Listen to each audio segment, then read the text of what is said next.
And I now turn the event over to Professor Melani Cammett, Director of the Weatherhead Center.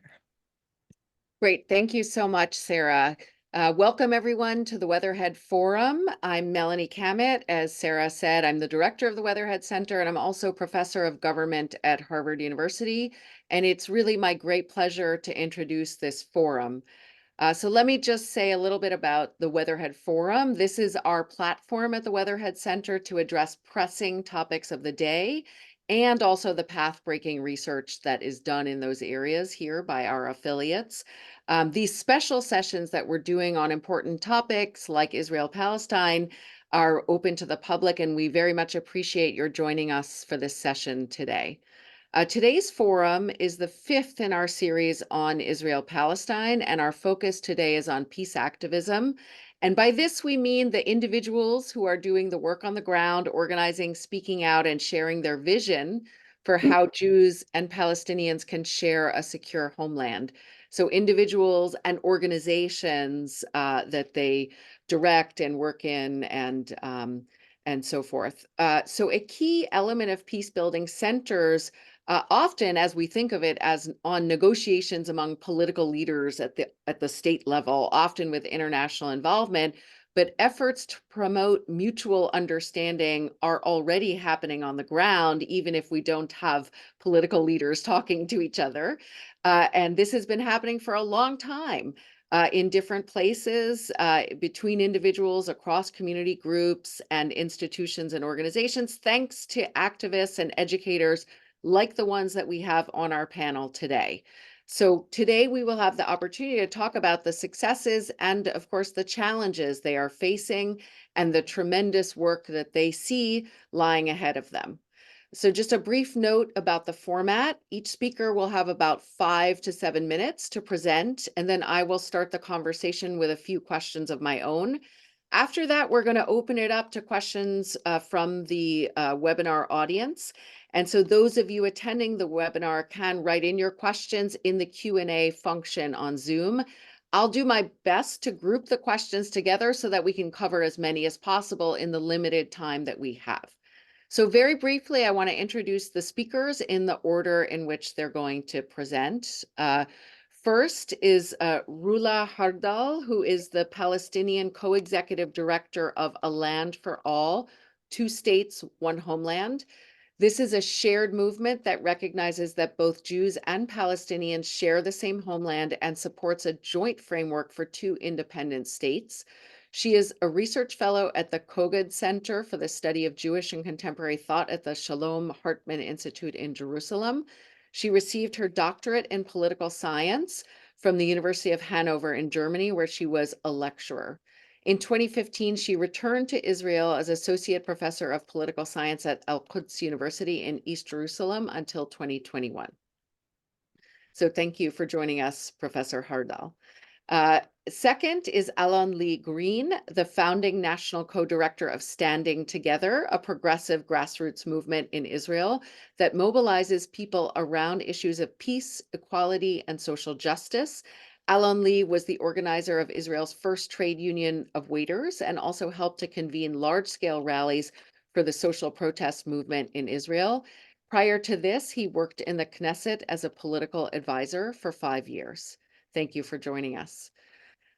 Third, we have Mohammad Kundos, who is the principal of the Kfar Saba school, which is part of the hand-in-hand network of 6 integrated bilingual schools that represent 2,000 students across Israel.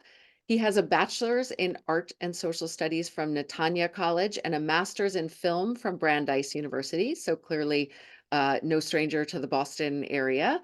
Mohammad previously managed the Asaraya Jaffa Theater and the Manar Center for At-Risk Youth while working in bilingual theater productions. Today, he combines his work in social change with the arts.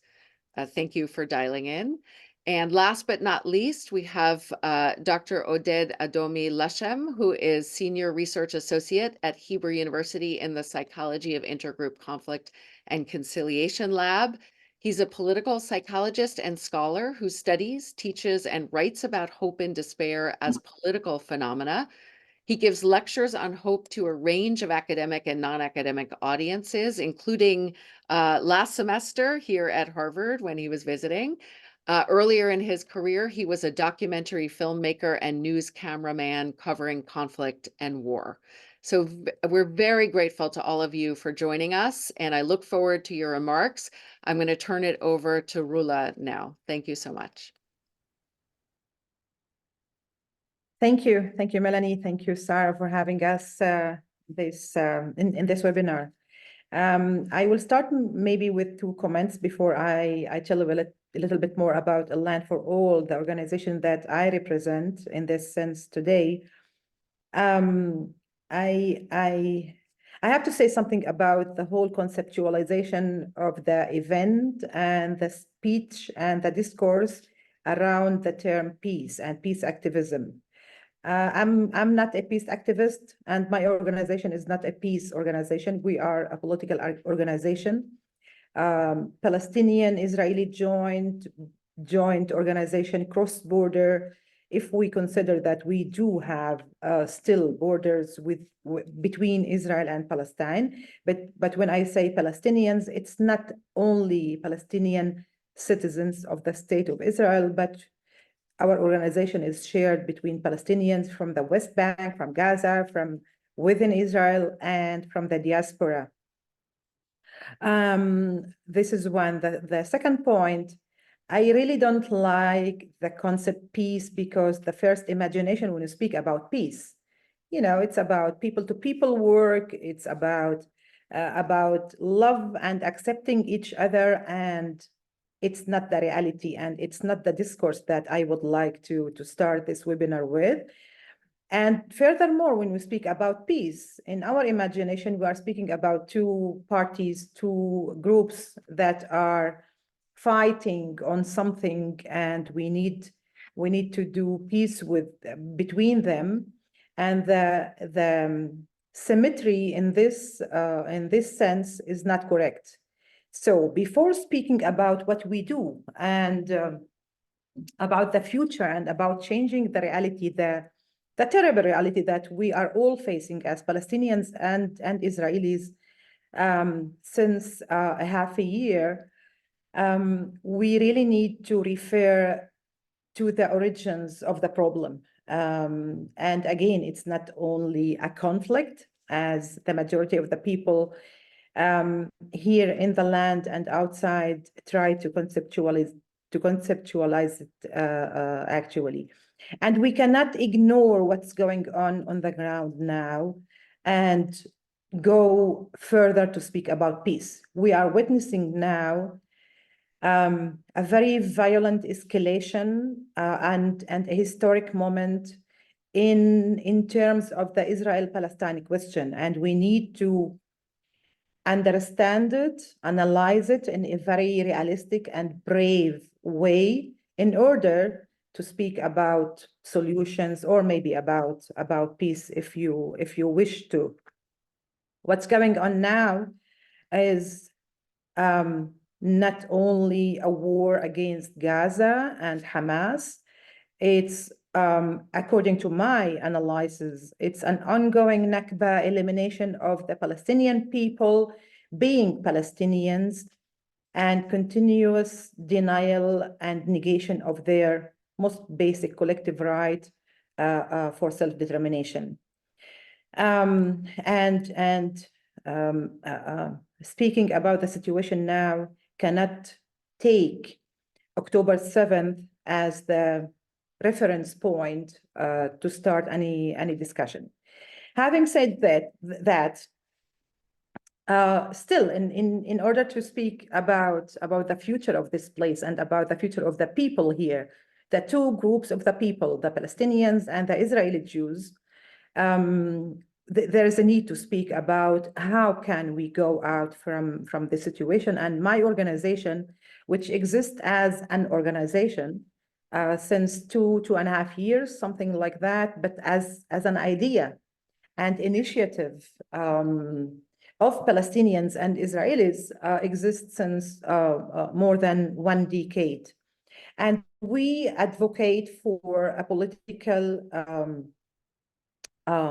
political vision for Palestinians and Israelis between the Jordan and the river, based again, first of all, on the two-state solution, because we do believe that the majority of the Palestinians in Palestine, in historic Palestine, and the majority of the Jewish Israelis still emphasize their need, because of many reasons, still emphasize their need for self-determination in two sovereign democratic states.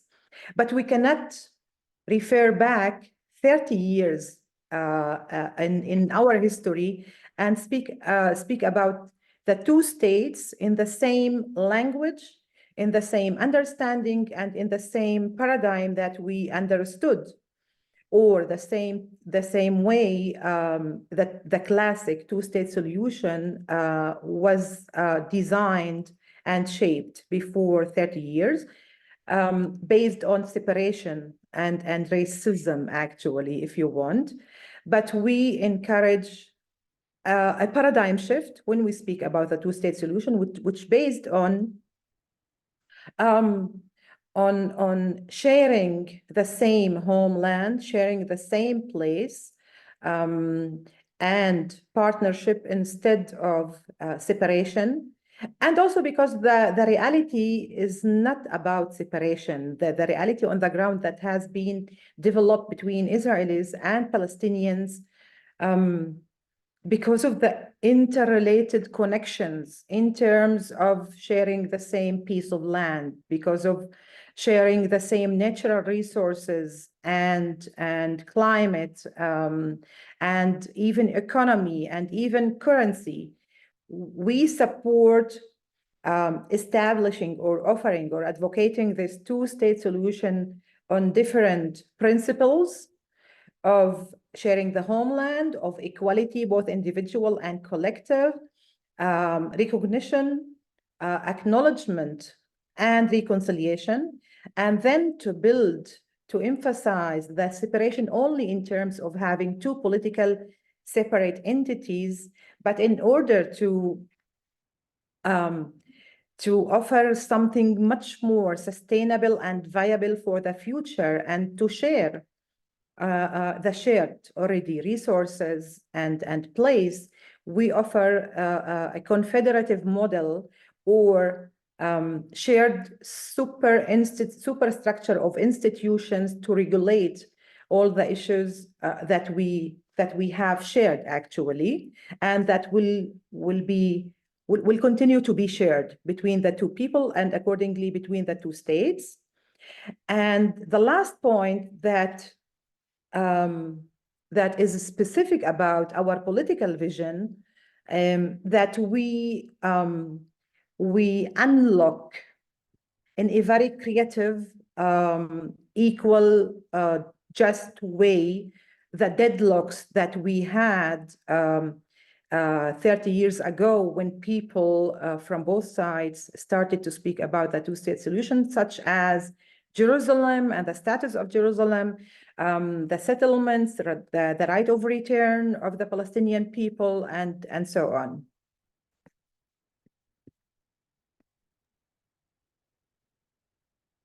Thank you so much. Great. I appreciate your remarks, and I completely understand what you mean about thinking in terms of solutions rather than peace activism and the dynamics of the asymmetry and so forth. And these are really excellent points. And in fact, in order to move forward, you have to deal with the reality, and not in some sort of utopian vision of everyone singing Kumbaya together. So thank you so much for raising those important points. And I'm going to turn it over to Alon-Lee now. Thank you so much, Melanie. Thank you, Rula. Always nice to listen to you. So I represent here Standing Together, Nakif Ma'an Omdim Beyachad, which is a Jewish-Palestinian grassroots movement operating in Israel to bring people from both communities against the occupation, against this war, for peace, for equal rights, and for social justice. And before I will speak about ourselves, I do want to say something about this moment. I think it's important. We are here also. We are here and we are everywhere that we take part in to advance our call for a ceasefire agreement now, to stop the killing, to stop the destruction, to stop the starvation in Gaza, and to bring back the hostages alive home to their families. It needed to happen months ago. It needed to happen before one drop of blood was spilled. And it's urgent, and it's something that we look, at this reality, and it becomes unfathomable already, the price that the Palestinian people is paying. And it is something we're working on to organize our society every day in the past five months. So standing together is a movement that understands that in order to achieve change in our society, we need to organize. It's not going to happen that one morning the Israeli government or the Israeli prime minister or the Israeli parliament will wake up and say, today is the day we want to end the occupation and to grant freedom to the Palestinian people and safety to the Jewish people, because those two are connected. It's not that one day a president of the US or some kind of a leader in the world will say, this is the day I'm going to finally put the pressure needed to achieve those goals. If we want to see those changes, if we want to see an end to the occupation, an end to the oppression of the Palestinian people, an end to this war, and also prosperity and safety to both Palestinians and Jews living on this land, we need to organize and to build the power to achieve it. There's no way to bypass both the Palestinian society and the Jewish society living on this land. And we understand one very basic fact. 7 million Palestinians live on this land, and they're going nowhere. They're going nowhere despite of the fantasies of the fascists and genocidal groups in our society calling them to at least be expelled or even disappear in worse ways from the land. But next to them also, 7 million Jewish people live on the same land, and they're going nowhere. By the way, despite of the fantasies of some other crazy people thinking that somehow they're all going to disappear and come back to their homes. And if this is the reality, we need to work towards a solution, not a discussion, not theorized ideas, not a terminology kind of fight, but towards a real solution of how can we both, all these people live together on the land, and how we can come to a real solution that for us it must include equality, freedom, and independence for all the people that live on the land, and of course safety. So we understand that the powers that are preventing us from achieving these realities have a lot of power. They have a lot of resources. They're heavily funded by groups in the world. They sell a lot of guns and they make a lot of money out of these realities. They grab a lot of land from Palestinians, and they really have something to gain. But if we ask ourselves the question of who are the people that are paying the price for this reality, and I'm going to say something that maybe not everyone will agree with me. We understand that the Palestinian people is paying, again, an unfathomable price. They pay a price of 31,000 Palestinians dying in the last 5.5 months. Almost 14,000 of them, listen again, 14,000 of them are children. They're paying a price of 70% of all the homes in Gaza destroyed, 2 million people displaced, mass starvation. And that's only in the last 5 months, right? Before October 7th, the reality was bad enough. I mean, in the West Bank, we're talking about the deadliest year in 2 decades when it comes to Palestinians. And by the way, it's easy to say that it's all because of settler violence. It's also because of settlers' violence. But most of the Palestinians that died in the West Bank in the last year were because of the IDF, not because of settlers, right? And we need to remember that. We need to remember it's not legal to demonstrate in the West Bank. And if you're a youth Palestinian that is going to demonstrate, you can find yourself dead because of not having the right to protest. So we understand the Palestinians are paying a much higher price, and we are acknowledging the power dynamics and the power differential between Palestinians and Jewish people on the land. But then when we ask ourselves, does it mean that the Jewish people are benefiting because of this reality? Do we have what to profit out of occupation, of oppression? The answer is no. We also pay a price. And we also lose out of this reality.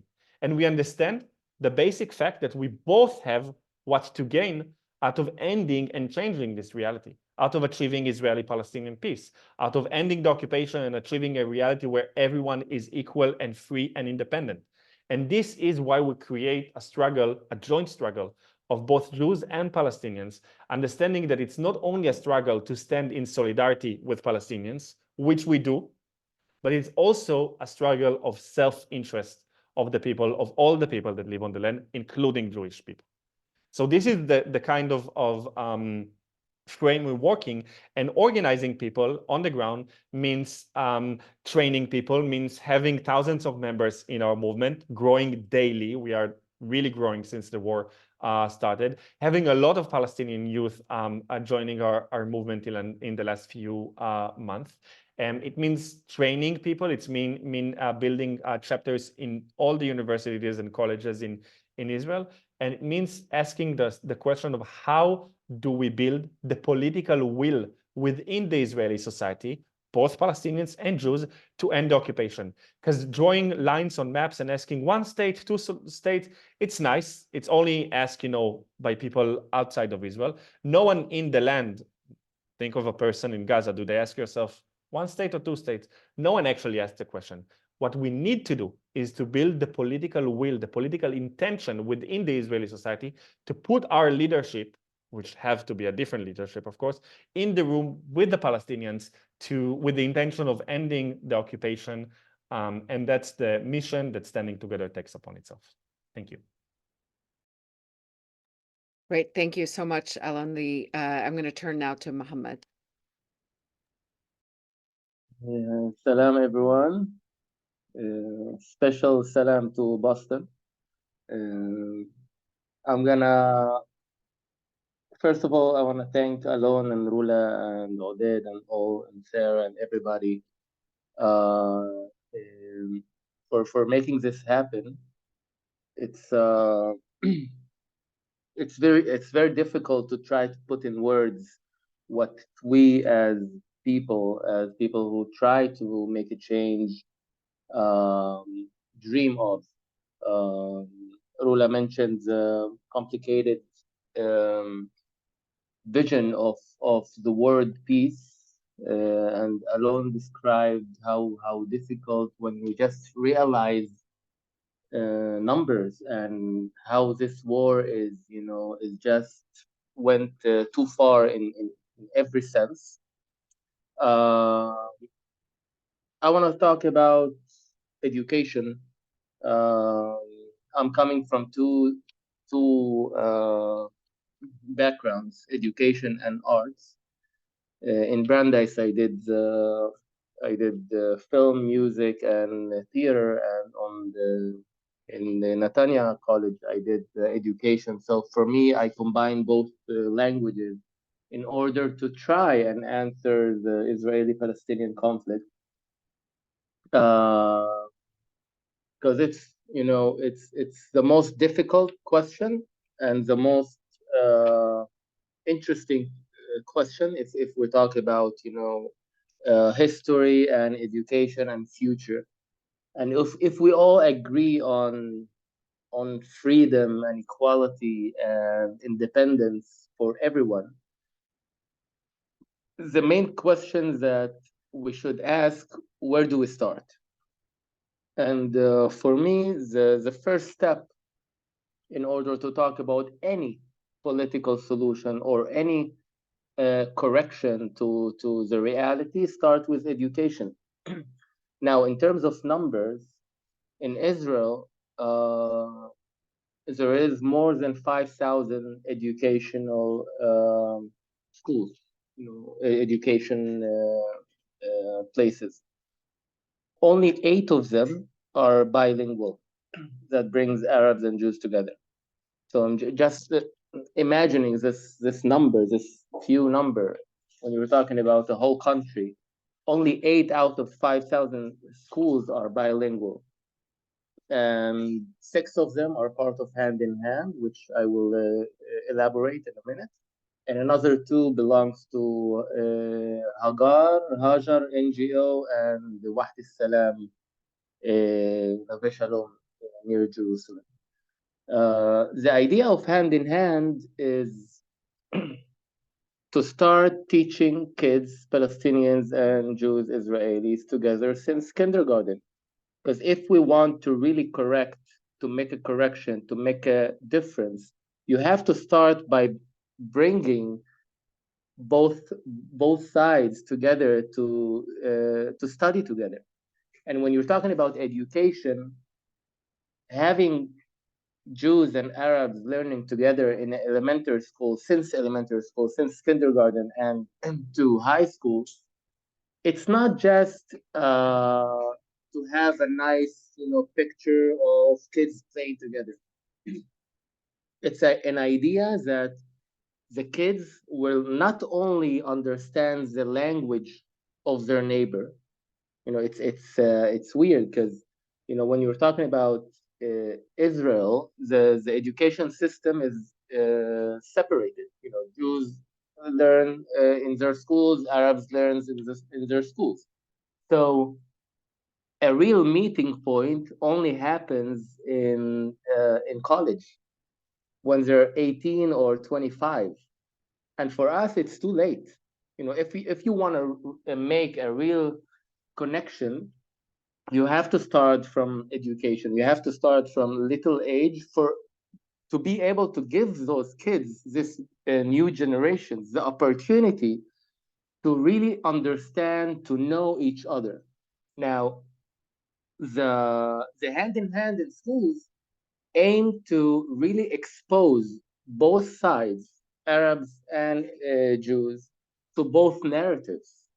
And that takes a lot of courage, because most of us prepare one story, one truth, one narrative. And when we open or invite people to join us, we say clearly, our goal is not to solve the conflict right now.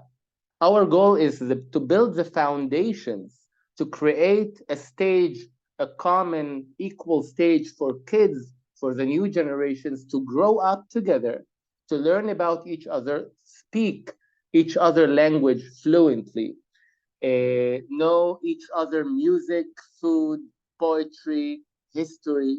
And by giving them this opportunity, we believe that we're raising the leaders that in 20, 30 years will be able to come up with a political solution. It can be 1 state, 2 state, whatever it is. But if we want a real solution, long-term solution for all of us, we have to start doing it right. And doing it right is starting with education, allowing those kids to start facing the conflict in a way that, of course, is very built up in terms of how old they are. But, when we're talking about the Independence Day versus the Nakba, for kids to start practicing this conversation, this complicated conversation since early age, it will lead them to a place where when they turn 18, this topic will not be a new topic for them. This idea of talking about things and trying to solve things is something that will not be new for them. And by creating a space, a place where they grow up together, they develop respect to each other. They develop responsibility to each other. They develop love to each other. And those foundations are the really basic when you're talking about meeting points, when you're talking about making a change. If Gandhi said, be the change that you want to see in the future, So what I see in our schools is that, we're building this change right now. Although it's only 8 schools, but those 8 schools, those in this number of 20,000 students are there. They're living the future.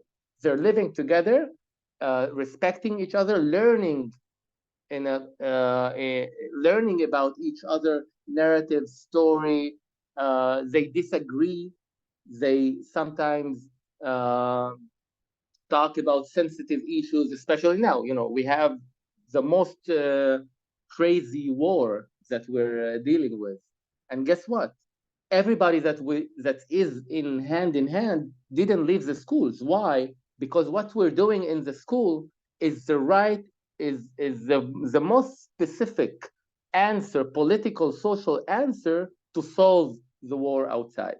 And by creating this opportunity, we allow ourselves as adults, as kids, as parents, to really see how the future could be if we all, as Alon and Rula said, if we all just think about each other from a point of a humanitarian side or responsibility to each other.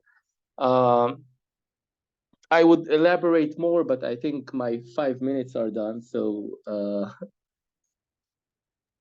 Great, thank you. Well, we'll have opportunities for you to elaborate, and I'm very impressed that you're able to continue this work and that not a single family has left the school. That's great. That's very impressive. So I'm going to turn it over now to Oded, who's coming at this more from the perspective of a researcher, a psychologist who works on the psychology of hope and despair, and I'm sure you have a lot to say on these topics as you have already written extensively on them. Thank you. Yeah, thanks a lot, Melanie, Sarah, for inviting me, and thanks for the speaker for Rula and Alon-Lee and Mohammad. And I have to say that I'm humbled because you guys are doing the work. I'm writing about it, I'm teaching about it, speaking about it, but really the work on the ground is done by these wonderful people that we just heard. And I want to perhaps provide some context to these things. So first of all, like Mohammad said, these activities and more activities that are happening in Israel, in the occupied territories, that have to do with future solutions, peace, conciliation, etc., are unfortunately really on the margins. Currently, they are the margins of what is happening in civil society or in the two societies. And not only they are in margins in terms of the number and unfortunately the influence currently, but also they are mostly frowned upon by the majority of the people that are living between the river and the sea, certainly inside of Israel, certainly from the side of the Jewish Israeli society. Most of the time when people say, I'm sending my kid to a bilingual school to learn with Arabs, people say, oh, are you sure about that? When people hear about a solution that Rula and her team are working on, which is both a two-state solution and a federation, people will frown about that also. And also grassroots movements, people will say, what, Arabs and Jews, Palestinian Jews working together? This is a tragedy, of course, because all these movements, initiatives, and programs, they actually hold the future, right? So I write about hope, and one of the things that is innate to hope is that it is future-oriented. We know in conflicts that many people deal with the past, and the past is important for many reasons, identity and narrative, etc. But one of the things that combines all of these activities that we heard right now, whether in education or grassroots or in politics, these are future-oriented initiatives. And they take the perspective and kind of include the perspective of the people in order to find something that is better for the future. So this is one thing that I wanted to say, that in terms of context, I saw the introduction for this webinar, and I wanted to say these initiatives, unfortunately, are not mainstream, right? This is not mainstream in the societies. That's one thing. The second thing is that talking about the war, talking about October 7th and the war that is going right now, we are, of course, in a state of shock, in the sense that this is the most tragic event in terms of number of casualties, in terms of atrocities, in terms of the extreme movements that are happening in both societies. This is a tragic moment and the worst episode, probably. And we know from the history of conflicts that these kind of really acute events could go in two directions, right?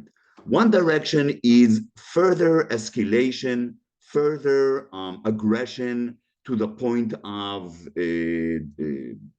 exclusion, to the point, in some cases, genocide. So, fascist regimes thrive on these kind of events, right? And nationalistic and messianic movements, for them, these wars are good in a sense that they propel their and promote their agenda. So this is one pathway, right? Extreme and escalation. But another pathway is what these organizations are trying to do: political pathways, educational pathways, grassroots pathways towards resolution, towards conciliation, towards peace. And this moment, if we are just observers and we just look and kind of say, oh, it's interesting, where will it go? We are not actually doing the right thing. The only right thing is to support these types of initiatives, to make sure that the future does not go in this direction of escalation and extremism, but will go in the path of these organizations and other organizations, other initiatives and political movements that are working on the ground. It won't happen by itself. In fact, if we leave it, if we leave it like that, it will go, probably the default is going to go to the escalation and extremism paths. So we have a responsibility.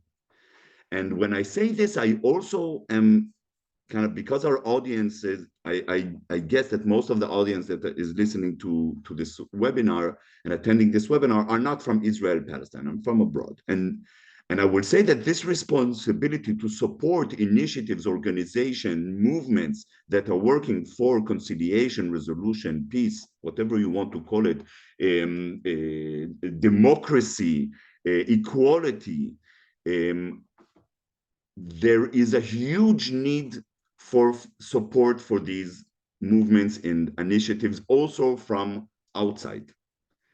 So we know, of course, that since the 7th of October, the world has been split, and you need to be either pro-Israeli and anti-Palestinian or pro-Palestinian and anti-Israeli. This is, of course, a huge, huge, huge mistake. It's a huge mistake. And the people that are going to pay the price for this mistake are the Palestinians and the Israelis that are living here, right? So any support that these types of movements and organizations, initiatives could accumulate will help the people here in Israel, Palestine. And I encourage people to rethink or reevaluate kind of their position and listen to the opportunities here that the leaders of these organizations are presenting, and support these. So this is it from me. Great. Thank you so much to all of you. So I think what we'll do, we have about 45, 50 minutes left. So I think I'll start by posing a question to each of you.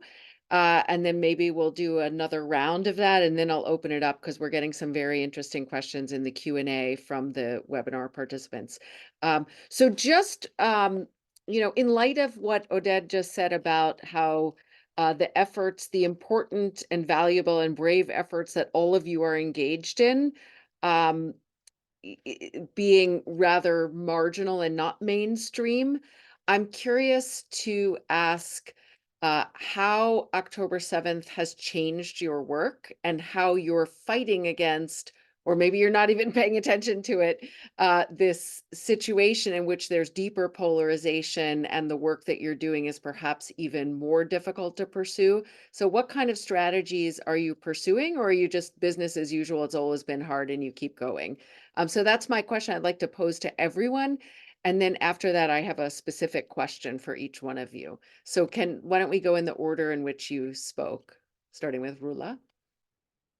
Yeah, thank you again. No, business is not as usual, not at all. On the personal level, I decided to join and to take this position actually following October 7th, because I had the feeling that being with these people and advocating for another future than the expected one, and the expected one because of what we see on the ground, and especially in Israel, the increasing power of the ultra-nationalist and religious and maybe I will also add another term, fascist groups in Israel represented inside the political system, and designing and shaping our life and probably our future is one of the reasons that made me actually take this personal political decision. It's maybe to do something for myself and for my people, keeps me able to breathe in this disaster that we live in. And believe me, I speak about both societies, but my disappointment from the Israeli Jewish society where I work, where I was born and grew up, is very big and difficult to handle. That we are now about 6 months after the beginning of this war, and not in any way to underestimate what happened to them October 7th, but to see the majority of the Israeli Jewish society encouraging killing of people in Gaza, encouraging and accepting and saying nothing politically, morally, ethically about the mass starvation of kids and women and people in Gaza. It's actually it's not only a moral failure of the Israeli society, but the whole world, and we are watching that. It's not 48 where we had the Nakba and we don't know a lot about it. We know now about it because historians have read and people started to speak about, but we are watching that on our screens every day. So and if we don't do that, actually, we know where the other people who are now in the government in Israel, where are they going to take all of us? Because they have a clear vision. And not only a clear vision for all of us, Palestinians and Israelis, they do have action plans, and they started to implement them, and it's not new. This is also something to consider when we speak about the whole political activism and the political parties and analyzing the Israeli society. And I didn't even start speaking about the Palestinian society, but the Palestinians has their own failures, not putting them on the same level, because I don't want to do this comparison between the oppressed and the occupied and the oppressor and the colonizer, but it's not in any way to romanticize the whole picture within the Palestinian political national project. There are a lot of problems there, but the one side that actually has the power and the ability to change what's going on the ground and to end the occupation, to accept going for a political settlement and political solution is the Israeli side. And we know that the last several governments in Israel, at least since the mid of 2000, 2009 maybe, we witnessed the last efforts, or maybe before that, but especially since the first government of Netanyahu, who actually was on the regime, on the head of the regime since then, except 1 year, 2 years ago. These governments did everything in order to prevent any discourse about negotiations, about ending the occupation, about any political solution. That's why I'm focusing my my discussion on the Israeli side. So we've been because of the developments on the ground since October 7,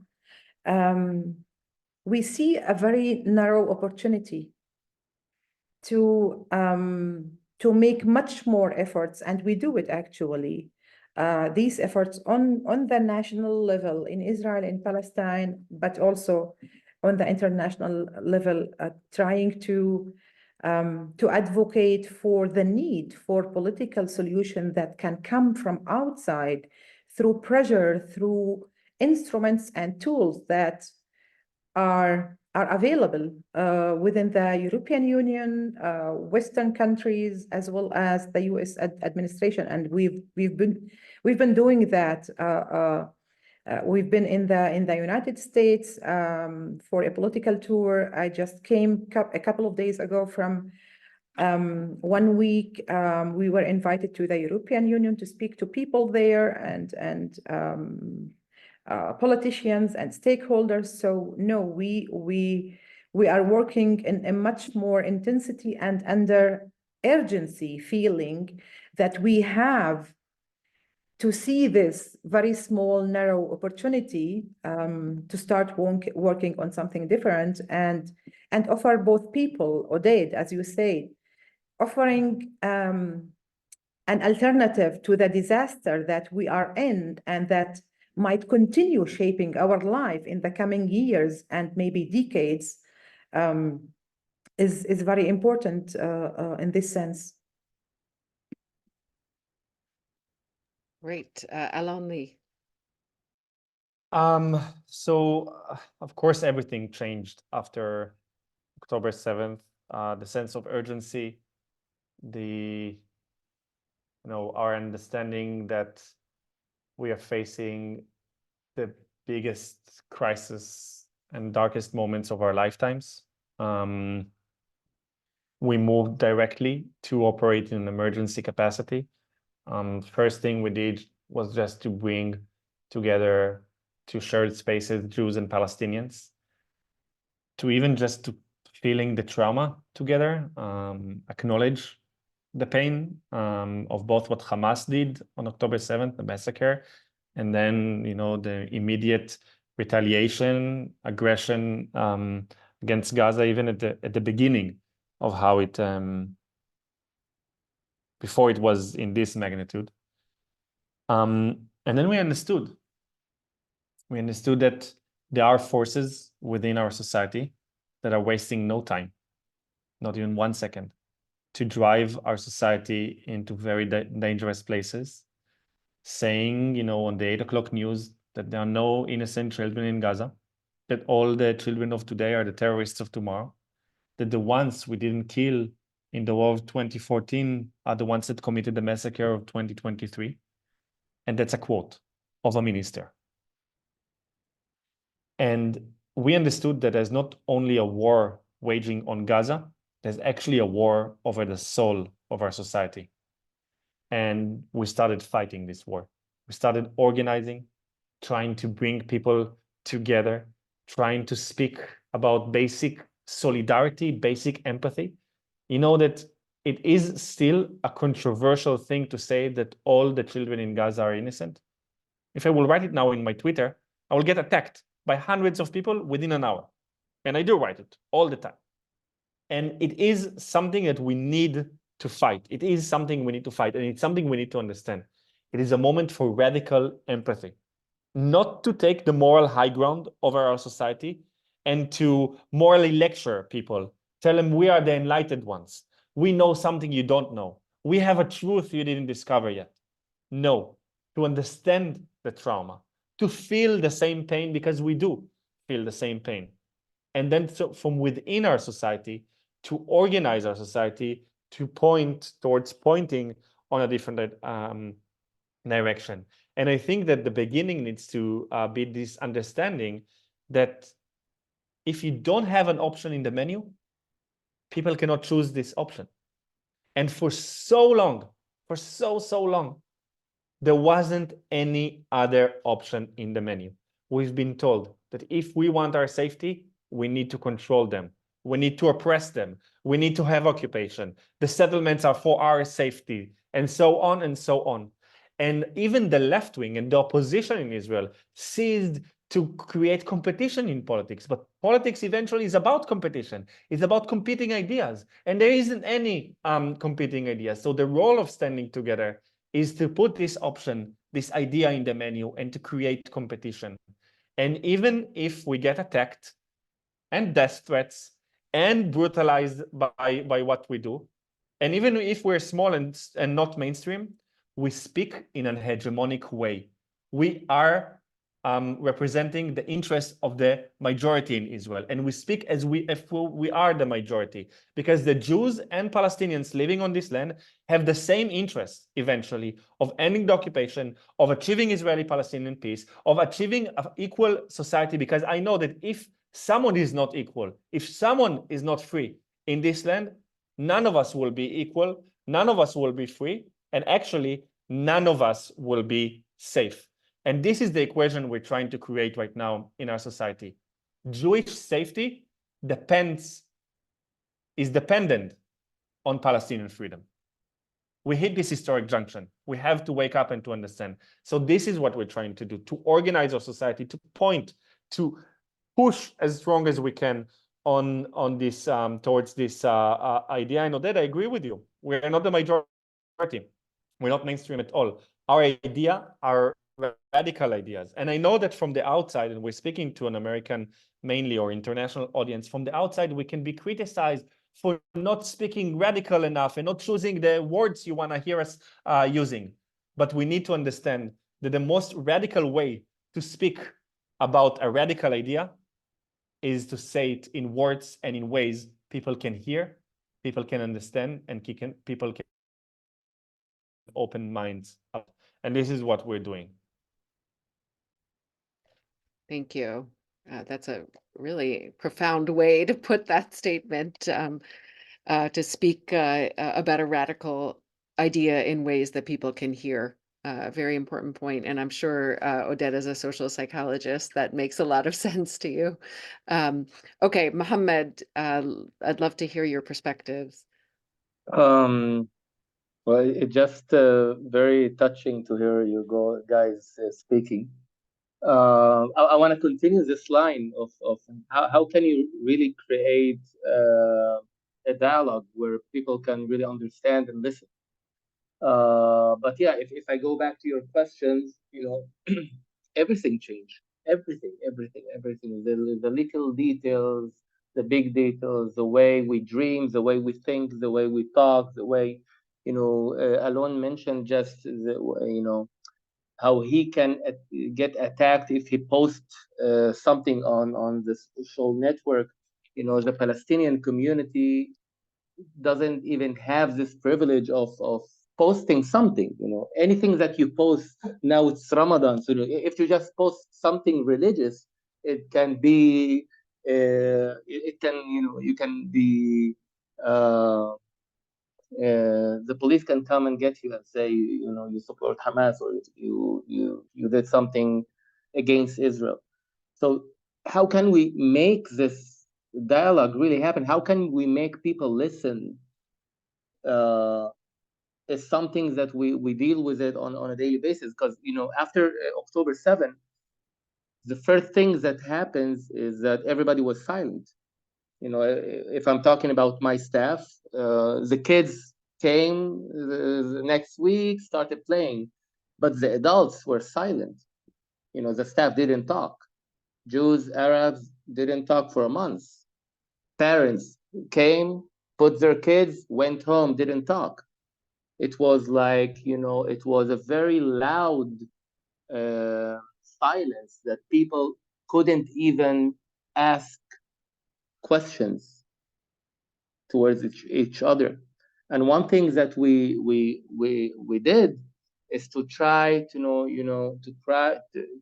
create dialogue groups with the parents and with the staff to allow them to share their traumas, share their fears, share their pain, and mostly invite them to ask the unquestioned questions. Ask, if you feel comfortable to ask questions to this Jewish teacher that is teaching in the same class with you, or asking questions as a Palestinian that is standing with you every day in the school. And if the goal, in my opinion, of education is to help kids, help people, really deal with their question and go on a journey to research this question and try to present their answers, is to, on a practical level, it's to allow them to ask about each other's narratives and each other's perspective about what's happening in the war. For example, in my staff, I have the Palestinian staff has families in Gaza. I have one Jewish teacher that is his brother is a soldier fighting in Gaza. Another staff member was recruited by the Israeli army to fight in Gaza. So when we're talking about education, it's sometimes it feels like this is the easiest, or this is so you're talking about hope. But in order to speak these words of hope and dialogue, we do a lot of dialogue work in terms of bringing the adults together to allow them to start sharing, to start talking, to start crying together, in order for them to really understand that they're in the right place. Because the main question that was raised after October 7th is, are we doing the right thing? Are we relevant? And the most sad thing that this war did is it allowed us to see how easy people go to the extreme, how easy people go to the comfortable zone of having one narrative, one story. I don't want to hear even about the context. As Oded said, the context. The word context is something that people don't want to touch. Talking about before October 7th, talking about the future after October 7th. We don't live in a taboo. Everything is happening. We're living in this conflict for the last 100 years. We don't have the privilege to give up. We don't have the privilege to say, we'll just wait. No, we have to do it right now. And what's happening in this panel is the right thing. Because if I'm doing it in education, I cannot do it alone. I need to put my hand in Alon's hand, and with Rula's hand, and Oded's hand, and with all the people in this panel, of this panel, in order to make a bigger change. Now we're having difficulties recruiting more people to hand in hand. Why? Because if before October 7th, people were like afraid of this bi-national idea, now people are just scared to even talk about it. And that's why I say we want to raise the sensitive questions. We want to raise the doubts about what we do as people who believe in change. You know, we should doubt everything we think of in terms of, is a two-state solution is the right thing? You know, where do we start in terms of really convincing people to join the demonstrations against the war, to really convince people to stand up and say out loud that we're against any kind of violence or any kind of occupation? And it's time, if not now, when can we do it? You know, we reached the highest level of cruelty in terms of treating each other as in both sides in this circle of blood. That's why, in my opinion, what's happening now is a waking call for all of us that we don't have time to waste. We have to fight for a solution in every term, in every way, in order to make a real change. And it has to be radical. We cannot just wait on the side. It has to be radical. And the education tool is a radical education. It's education that doesn't afraid to look in these politicians' eyes and tell them, you need to step aside. You know, we have something to do. And the last thing I want to say is about, you know, how you deal with corrupt leadership, how you can really move people to go outside and fight this, and be able to also bring alternative to this kind of field. Because in order to really make a change, it's not enough to say the leadership is not doing well. We have to bring alternative. We have to create from nothing alternative leadership that will lead us to something that is better than what we're living now. Great. And Oded, if you could comment on the question, and then I'll open it up with more specific. Yeah. So I want to kind of continue this conversation and talk a little bit about magnifying the voices that we are hearing now. We live in an age where media is everything, right? You can do so many things, but if it is not talked about, reported, discussed, criticized, anything, it didn't happen. Because we're living in such an extreme circumstance, then extreme, I would say even fascist-like politics is ruling the public discourse.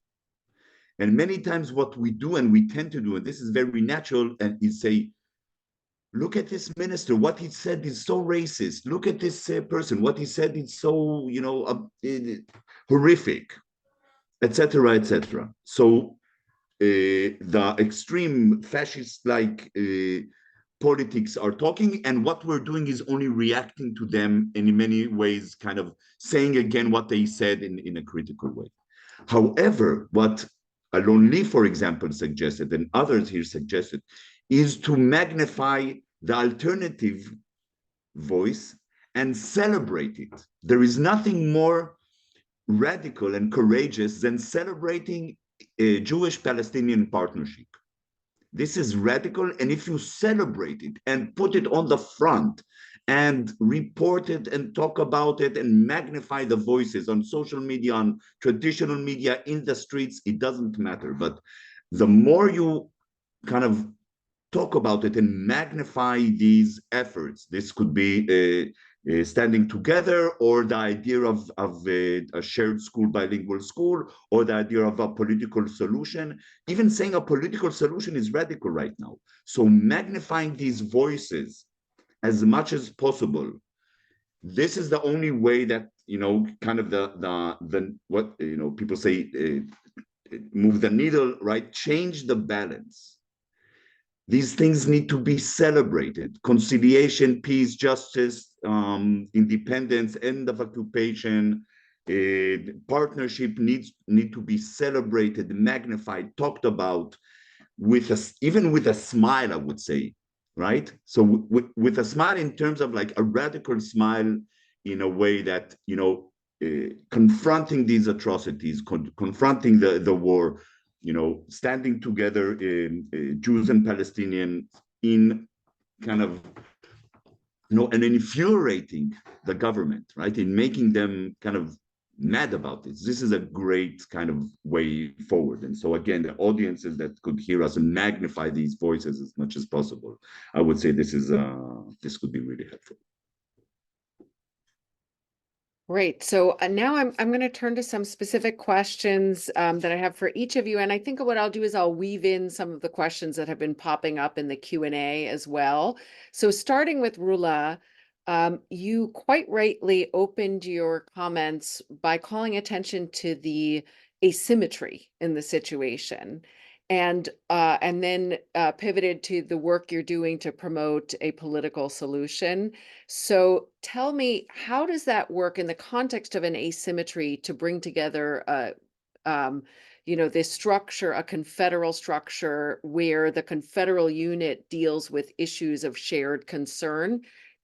Because it strikes me as challenging when you've got such asymmetry in the actors involved. And I'm sure this is very much on your mind and what you think about. So, and we do have a question in the Q&A from one of the participants asking about the confederative model of governance, if you could sketch it out further.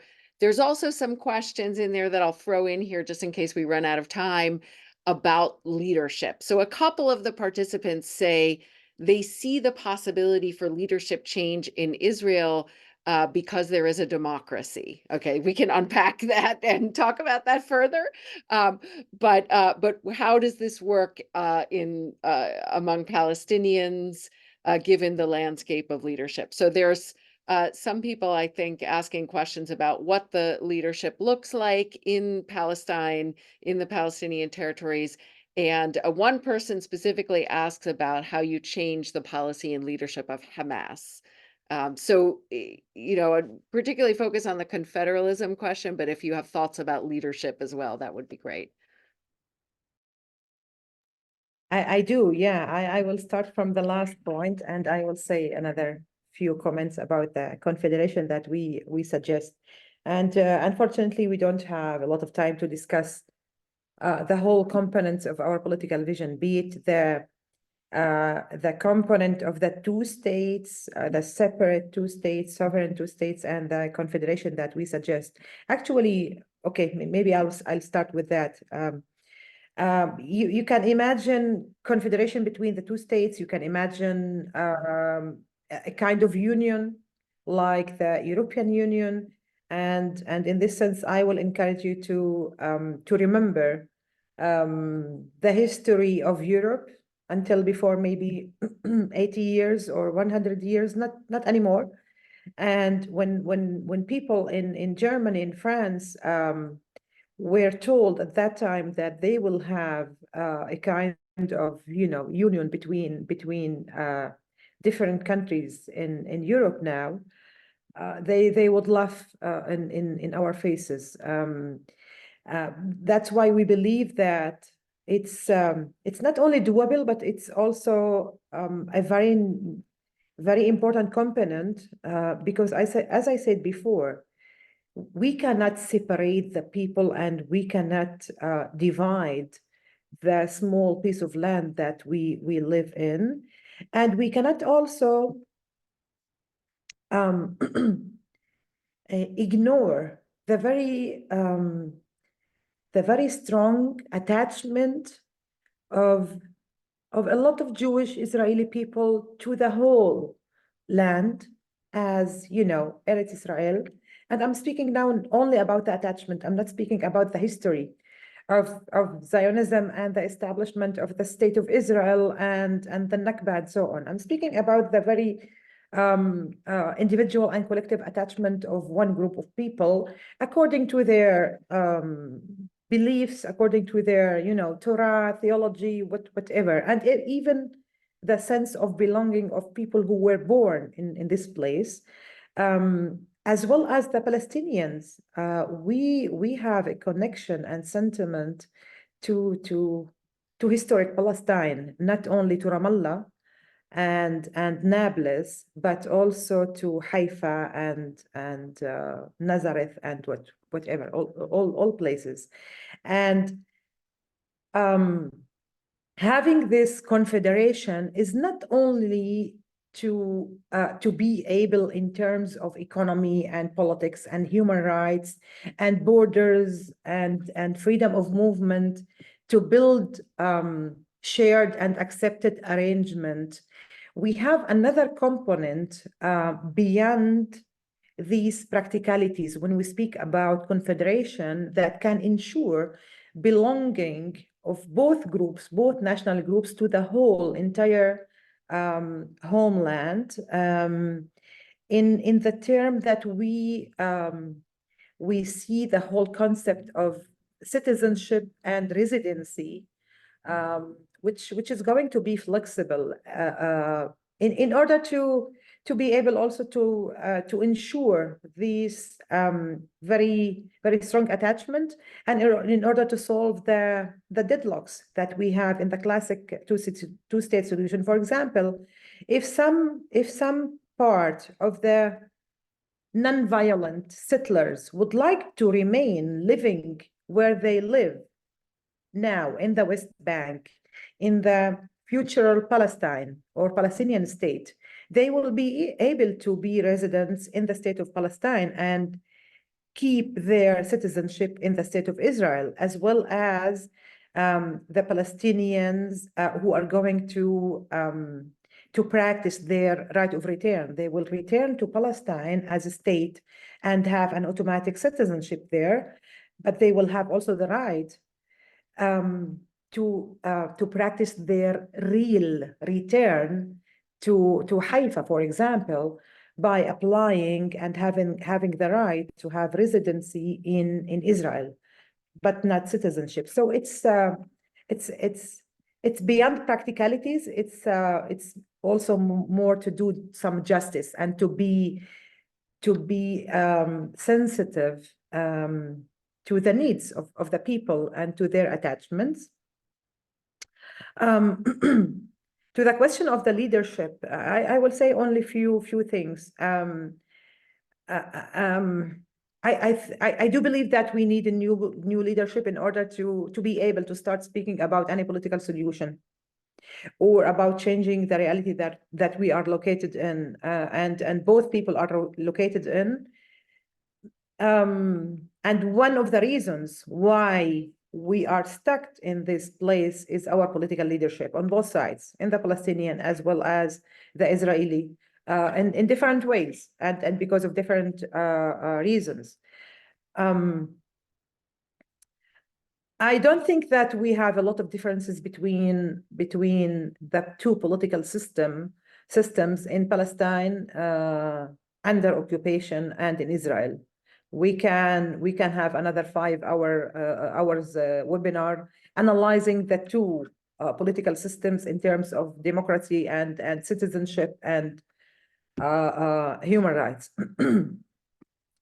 So in Israel, yes, we do have to have another political leadership, and I'm afraid that without having a radical change within the current existed political parties in Israel, and without having maybe in terms of their political agendas, and without having maybe new political leaders and new political parties, it will be hard to change the whole political scene in Israel. In Palestine,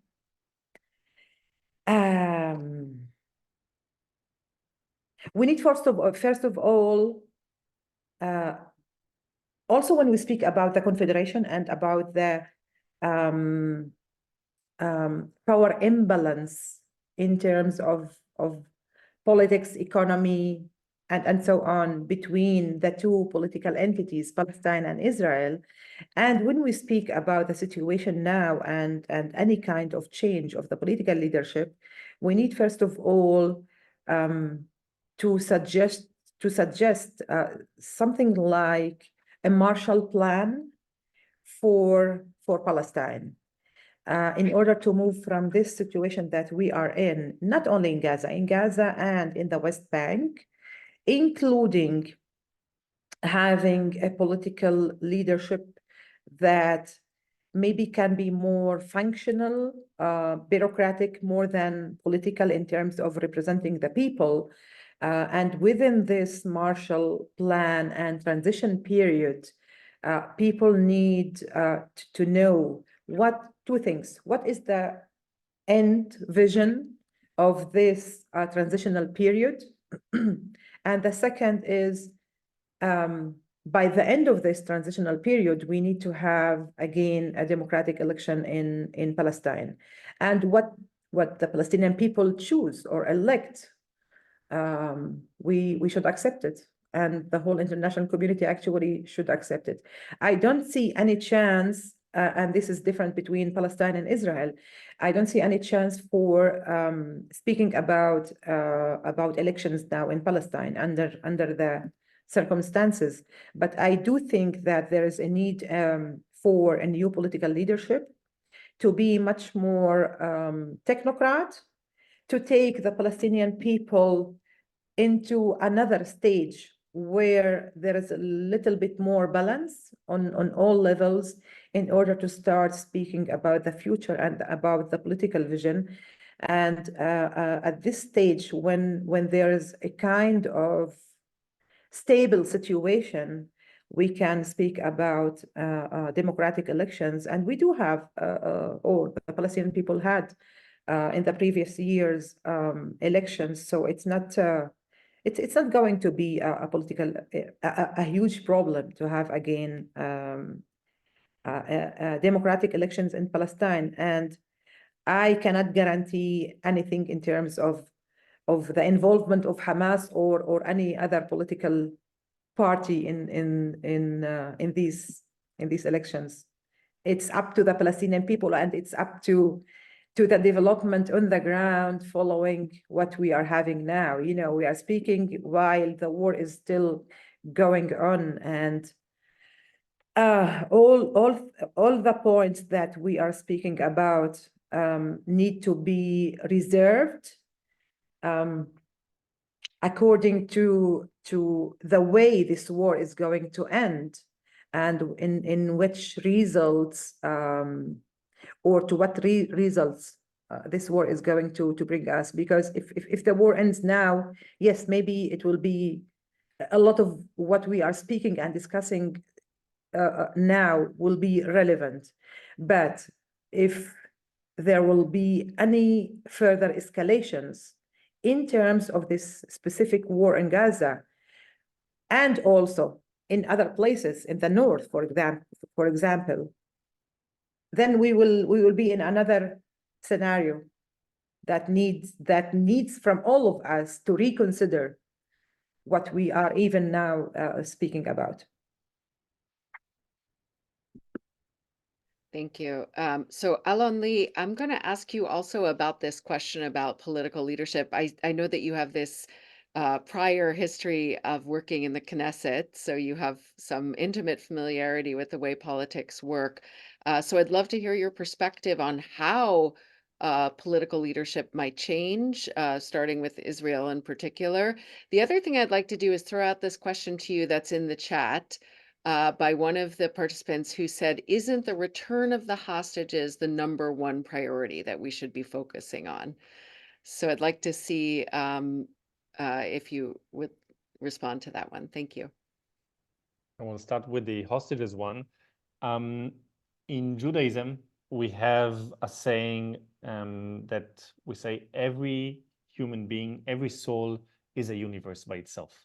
Meaning everyone is important enough because they're human being. And of course, yes, the hostages need to return right now, and they need to be home with their families. And it is scary like hell to just imagine what they're going through there in Gaza right now under Hamas in the tunnels. But saying that they need to come first is not something we can say. All of it needs to stop now. the killing in this, the destruction in Gaza, the starvation in Gaza, and to bring them home. And, you know, we're in a reality that we don't need to choose because we understand it's actually connected. There's no way to bring the hostages home without a ceasefire agreement. And the reality speaks for itself. 5.5 months of war, of military campaign in Gaza brought back 3 hostages alive. It killed at least 5 that we know of, and probably much more. 8 days of a ceasefire agreement brought back 108 hostages alive. So that is kind of, you know, the equation that we are seeing, and it speaks for itself. So we are calling for a ceasefire agreement, not only because of the hostages, but also, of course, because the killing needs to stop, because the killing needs to stop. The destruction needs to stop because the destruction needs to stop. You know, you cannot say that as long as you don't bring them back home, we're keeping punishing them, because collective punishment and killing in these historic levels is not something a person can agree with. And there's a point there. And then I will say that in terms of leadership in Israel, of course, we need elections. Of course, we need a different government right now. Of course, even we recognize the fact that a government of Benny Gantz or Yair Lapid will be 1,000 times better than a government of these messianic lunatics that are leading Israel right now in, you know, our darkest moment ever. But is it going to be enough? The answer is no, unfortunately. We can, you know, we can say all we need is a personal change in Israel. And there are a lot of people that are going to the streets right now saying that what we need is that Netanyahu will pay the personal price, that will have a change in personnel in the leadership of Israel. It is not going to be enough. Sorry to disappoint. But what we need is a change of paradigm, is a change of ideas, is a change of way, of path. Because even if Gantz will probably, he will be elected as the next prime minister, there's a question of coalition. We need 61 seats in the Israeli parliament in order to form a majority. Who will be those 61 seats? It will be people like Lieberman, it will be people like Saar, it will be people like Bennett, and those people will say no, clearly. They will say no to an offer of a independent Palestinian state alongside Israel, which needs to probably be the next step to stop the bloodshed. They will say no to a permanent ceasefire. They are saying no right now to a permanent ceasefire. So we need to understand that what we need to do is not have the dreams about the leaderships, that it will start from there, but to actually build the political will, the political majority, the intention within the Israeli society to convince people to be a force within our society that is building this understanding that our safety right now depends on Palestinian freedom. Our safety, our prosperity depends on changing the equation of controlling Palestinians so people here can walk freely in the streets. And by the way, it doesn't work anyway. It really doesn't work. It exploded in our faces. And I think that, some people come to Standing Together who we really grew, and we are vocal right now. People, many more people know what is Standing Together, not only, in a good way. A lot of people know us, and, they don't like us. And some people ask us, so you're going to become a political party? And the answer is that even if it will be nice to see, a kicking and very strong left party in parliament, which we don't have right now, the occupation will not end, because we will have 7 amazing parliament members that are, very good in what they do and very good in what they say. In order to create the change we want to see in the Israeli society, in the Palestinian and Israeli, spaces in this land, we need a bigger change. And this change requires a social movement. It's kind of change like the civil society movement, like the feminist movement. It is a change that needs to come from a shift in our society, and this is what we're aiming for. Thank you so much. Mohammad, I have some questions for you in the work that you're doing.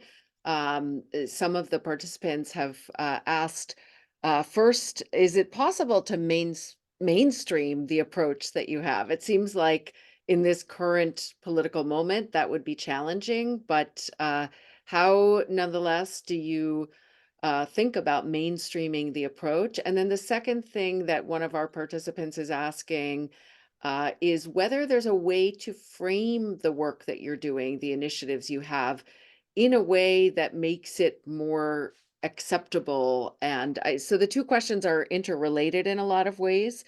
How you mainstream it, and also how do you frame the work you're doing such that it is more appealing given the context that Oded has provided about the marginality of these kinds of initiatives all along, but particularly in this historical moment.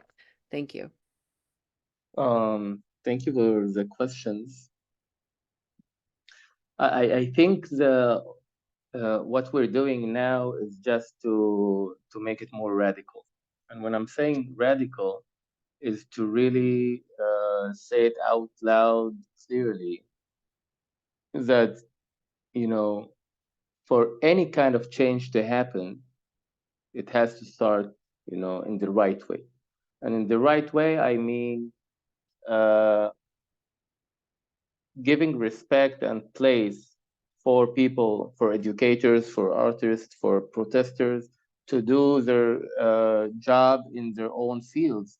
But there is no, I cannot imagine a way to make it more kind of, or not threatening. You know, it feels like Oded say, you know, it's funny that people see us as a radical movement, you know. It's kind of it makes it complicated to try to convince people that what we're doing is the most peaceful way to talk about the conflict and to raise awareness towards the need for ceasefire, or the need to stop the war and start thinking differently. What I think personally is that we should publicize our work and try to open more spaces in order for people in Israel, in Palestine, and in around the world to see us more and to listen more on how it works. I want to take those parents that are working with me and give them a world stages where they can really convince other people that what we're doing in this bilingual school is the right thing in terms of opening another perspectives for their kids. So a lot of people are asking, you know, if Jews and Arabs are learning together, they will lose their own identity because of they're paying price of losing their own identity. And what happens in reality is the opposite.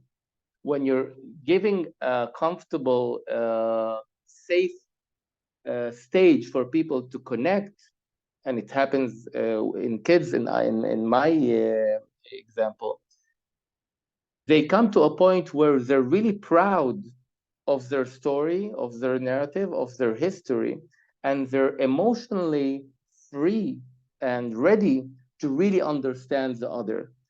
And the most important thing that happened in this process is being able to see the common ground between both cultures. You know, Rula mentioned the idea of that both nations have this attachment to this land, to the history, to the idea, and just, you know, touching this idea of having a lot of common points between both cultures that we should put a lot of focus on. Because now what's happening, because of the extreme dichotomic sides, everybody is seeing just the differences. Everybody is just focusing on the battle between two stories, two ideas that one cannot live with the other. And what's happening in a real meeting point is that people can really see the advantage the benefits of doing something together. And in terms of history and both nations or both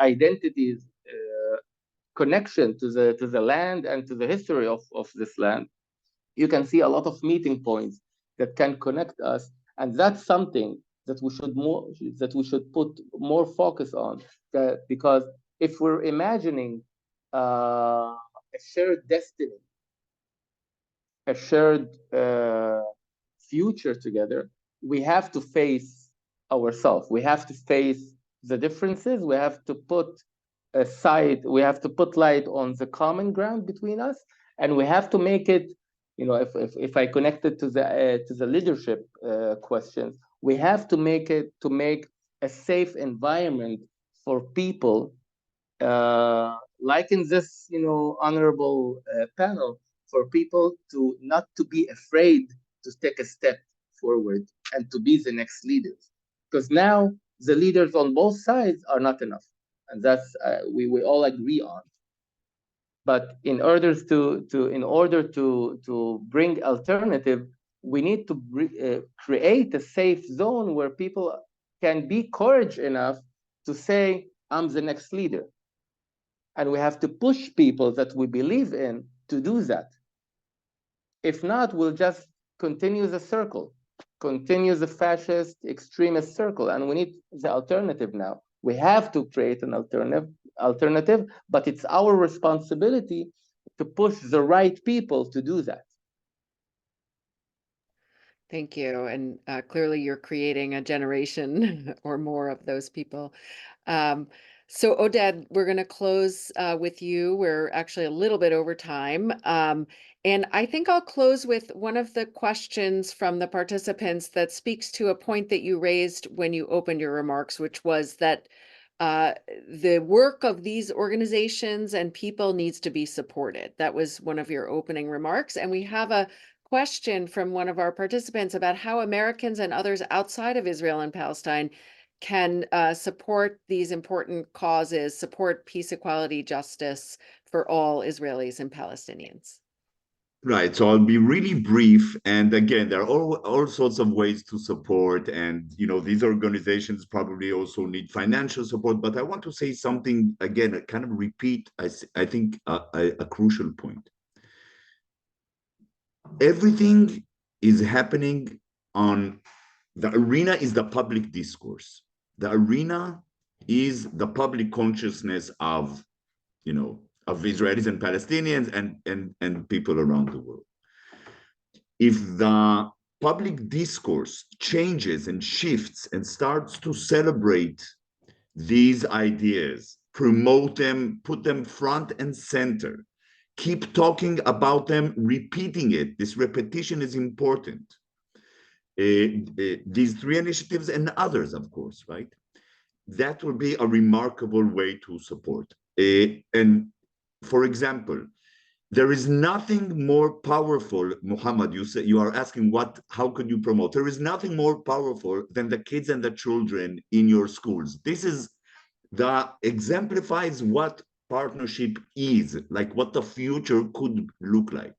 So this is like putting these again, children, teenagers front and center. That will be great.